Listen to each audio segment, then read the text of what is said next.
আমার হাতে যে গোপু সোনাকে দেখছো, এটা হচ্ছে আমার দিদির গোপু সোনা।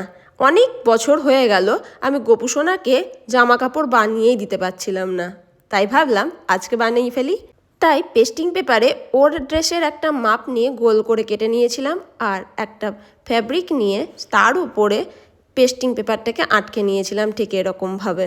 ব্যাস বোথ সাইড আটকে নেওয়ার পরে আঁকা আরম্ভ করে দিলাম। আমি ভাবলাম এর ওপর না একটু 3D থ্রেডের কিছু একটা কাজ করব। যেমন ভাবা তেমন কাজ, কলকা এঁকে তার ওপরে গ্লু আটকে মোটা থ্রেড দিয়ে জাস্ট পেস্ট করতে আরম্ভ করলাম ঠিক এই রকমভাবে। এই কাজটা শেষ হয়ে গেলে কয়েকটা ময়ূরের পালকের মতন পেস্টিং কেটে নিয়েছিলাম, দেখো সেটাকেও পেস্ট করে বোথ সাইডে কাপড় আটকে নিয়েছিলাম। এক সাইড আয়রন দিয়ে পেস্ট করেছি, আর এক সাইড গ্লু দিয়ে ঠিক এইভাবে কেটে কেটে পেস্ট করে এরকম পালকের মতো বানিয়ে নিয়েছিলাম বেশ কয়েকটা।